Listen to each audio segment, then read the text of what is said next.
السلام علیکم کلاس 7۔ آپ لوگ اپنے بک کا پیج نمبر 65 کھول لیجئے۔ اس پہ آپ لوگوں کی تفہیم ہے ٹیپو سلطان۔ شہادت ہے مطلوب و مقصود مومن، نہ مال غنیمت نہ کشوہ کشائی۔ اس شعر کا مطلب ہے مومن کہتے ہیں سچے مسلمان کو، تو مومن یعنی سچا مسلمان جنگ میں حاصل ہونے والے مال و دولت اور جاگیروں کی تمنا نہیں رکھتا، بلکہ اللہ کی راہ میں شہید ہونا اس کا اصل مقصد ہوتا ہے۔ ٹھیک ہے، تو یہ شعر جو ہے ٹیپو سلطان کے لیے کہا گیا ہے کہ یہ ایک ایسا سچا مسلمان تھا جسے جو ہے مال و دولت کی جو ہے تمنا نہیں تھی، بلکہ وہ اللہ کی راہ میں جنگ کرتے ہوئے شہید ہونا چاہتا تھا۔ باہمت، روبدار، پروقار، دلیر، جانباز، جرنیل اور سپہ سالار، یہ ساری جو ہے ان کی خوبیاں بیان کر رہے ہیں، جس کی بڑی بڑی آنکھیں اور کماندار آبرو اس کی وسیع النظری کی غمازی کرتی تھی۔ غمازی کہتے ہیں اشارہ کرنا، ٹھیک ہے، اور وسیع النظری ہوتی ہے بلند خیالی، ٹھیک ہے۔ اس کی تمام اس کے جو آپ کو تمام جو اس کی خاصیت بتا رہے ہیں، تو وہ جو ہے اس کی بلند خیالی کی طرف جو ہے اشارہ کرتی ہیں۔ نماز اور روزے کا پابند، ٹیپو سلطان نماز اور روزے کا بہت پابند تھا۔ بری باتوں سے اپنی زبان کو محفوظ رکھنے والا یہ عظیم حکمران ٹیپو سلطان تھا، ٹھیک ہے، اپنے آپ کو بری باتوں سے بھی اور اپنے زبان کو محفوظ رکھتا تھا۔ وہ ٹیپو جس کو نہ صرف ہندوستان کے تمام مورخین کہتے ہیں تاریخ رکھنے والوں کو، خواہ وہ ہندو ہوں یا مسلمان، بلکہ تمام مغربی مورخین بھی آج تک شیر میسور کے نام سے پکارتے ہیں۔ ان کو شیر میسور کا لقب دیا گیا تھا۔ آپ کی بہادری دنیا کے تمام قوموں کے لیے ایک مثال کے طور پر پیش کی جاتی ہے۔ آپ کے دربار میں ہمیشہ علمی، ادبی اور سیاسی گفتگو ہی کی جاتی تھی۔ سلطنت کے عہدیدار رنگ و نسل کی تمیز کے بغیر رکھے جاتے تھے، اس لیے آپ کے دربار میں کئی امراء اور وزیر ہندو بھی تھے، ٹھیک ہے۔ وہ یہ چیز، وہ رنگ و نسل یعنی کہ جو ہے وہ مذہب وغیرہ کو نہیں دیکھتے تھے، بلکہ جو ہے وہ اس چیز کو دیکھتے تھے کون کس جو ہے عہدے کے لیے قابل ہے، تو لہٰذا جو ہے وہاں پر جو دربار میں اس کے ڈفرینٹ جو امراء اور وزیر تھے، وہ ان میں سے کچھ ہندو بھی تھے۔ اعلیٰ انتظامی صلاحیتوں کے حامل ٹیپو سلطان نے اپنی سلطنت میں غلاموں کی خرید و فروخت پر پابندی، بلا سودی بینکوں کا قیام، پولیس کا اعلیٰ نظام اور چھوٹے دستکاروں کی حوصلہ افزائی جیسے بہت سے اقدامات کر رکھے تھے۔ اچھا، ٹیپو سلطان نے جو ہے اپنی سلطنت کے دوران جو ہے غلاموں کی خرید و فروخت پر پابندی لگا دی تھی، ٹھیک ہے، اور اس کے علاوہ جو ہے جو سود والے جو بینکس ہیں جو سود لیتے ہیں رقم دے کر، تو اس کا جو ہے قیام بھی جو ہے بند کروا دیا تھا، اس پہ بھی پابندی تھی، ٹھیک ہے۔ تو وہ جو ہے بغیر سود والے جو بینک تھے وہ جو ہے وہاں پر کام کر سکتے تھے۔ اس کے علاوہ پولیس کا انہوں نے کافی اعلیٰ نظام رکھا تھا، اور اس طرح کے جو ہے بہت سے اقدامات انہوں نے کر رکھے تھے۔ سلطان ٹیپو کا اصل نام فتح علی خان تھا، ٹھیک ہے، ٹیپو سلطان کا اصل نام فتح علی خان تھا۔ آپ 1751 میں پیدا ہوئے، ٹھیک ہے۔ آپ کے والد حیدر علی سلطنت میسور کے فرما رواں تھے، ٹھیک ہے، جو آخری دور میں دکن کے سب سے بڑی اور طاقتور سلطنت تھی۔ حیدر علی برصغیر یعنی پاک و ہند کے پہلے فرما روا تھے، جنہوں نے ہندوستان پر انگریزی تسلط کے خطرات کا صحیح اندازہ لگایا تھا، اور اس کے خطرے کے بیخ کنی کے لیے اپنی زندگی وقف کر دی۔ میدان جنگ ہی میں ان کا انتقال ہوا۔ والد کے انتقال کے بعد ٹیپو سلطان نے اس کام کو جاری رکھا۔ انگریز آپ کو بڑی سلطنت دے کر ساتھ ملا لینا چاہتے تھے، جیسا کہ وہ ہندوستان کی دیگر ریاستوں کے ساتھ کر چکے تھے۔ سازشوں اور رشوتوں کے زور پر وہ تقریباً تمام ہندوستان پر اپنی حکومت قائم کر چکے تھے۔ اچھا، جو ٹیپو سلطان کے والد صاحب تھے حیدر علی، وہ جو ہے پہلے برصغیر پر جو ہے حکومت کرتے تھے، ٹھیک ہے، ان کی سلطنت تھی، اور انہوں نے اس چیز کا اندازہ لگایا تھا کہ جو انگریز تھے وہ جو ہے ہندوستان پر اپنا قبضہ کرنا چاہتے ہیں، تو لہٰذا وہ جو ہے اس ہندوستان کو ان کے جو ہے قبضہ کرنے سے بچانے کے لیے جو ہے انہوں نے جو ہے کافی جنگیں لڑیں، جس میں اس کے دوران ہی جو ہے ان کا انتقال بھی ہو گیا تھا۔ تو پھر اس کے بعد جو ہے حیدر علی کے انتقال کے بعد ٹیپو سلطان نے پھر جو ہے اس کام کو جاری رکھا۔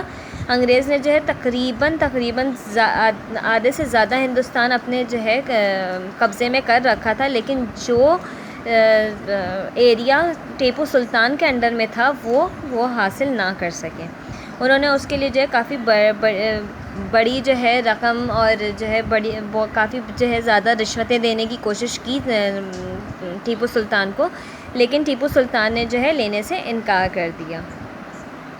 انگریزوں کی اس پیشکش کو قبول نہ کر کے ٹیپو نے دنیا کے لیے یہ مثال قائم کی کہ اپنے وطن اور اپنی آزادی کے سامنے مال و دولت اور اقتدار کوئی حیثیت نہیں رکھتے۔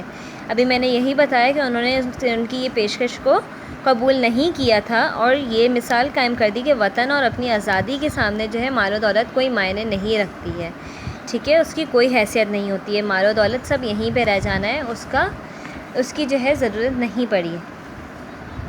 پرواز ہے دونوں کی اسی ایک فضا میں، کرگس کا جہاں اور ہے، شاہین کا جہاں اور۔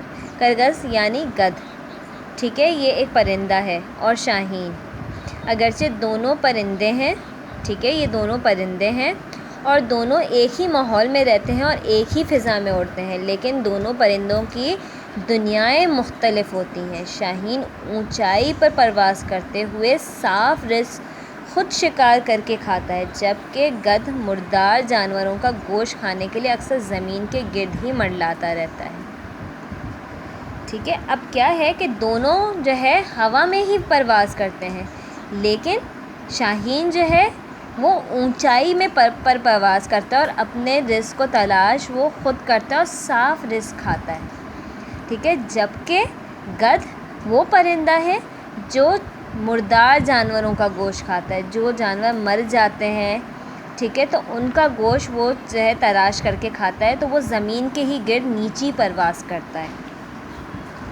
ٹیپو کے اعلیٰ و عرفہ خیالات اور اس کے درباریوں میر صادق اور پورنیا کے خیالات میں زمین آسمان کا فرق تھا۔ ان دونوں کو انگریزوں نے جاگیروں اور مال و دولت کا لالچ دے کر اپنے ساتھ ملا لیا تھا، ٹھیک ہے۔ ان دو لوگوں کو جو ہے انگریزوں نے کافی مال و دولت کی لالچ دے کر انہیں اپنے ساتھ ملا لیا تھا۔ وہ مال و دولت جو انگریز یہیں سے لوٹ رہے تھے اور اس میں سے کچھ حصہ انہیں اور ان جیسے دیگر غداروں کو دینے کا وعدہ کر کے ان سے اپنی مرضی کے کام لیتے تھے۔ اچھا، انگریز اسی مال و دولت کا جو ہے ان کو لالچ دے رہے تھے جو وہ اسی جو ہے ہندوستان سے لوٹ رہے تھے۔ آخر ایک سخت مقابلے میں ٹیپو سلطان کی 30,000 فوج کے مقابلے میں انگریز ہندو مرہٹے اور مطلب پرست مسلمان حکمران نظام دکن کی 50,000 فوج آئی۔ ٹیپو سلطان بذات خود جنگ میں حصہ لیتے ہوئے کبھی قلعے سے باہر اور کبھی اندر جا رہے تھے، ٹھیک ہے۔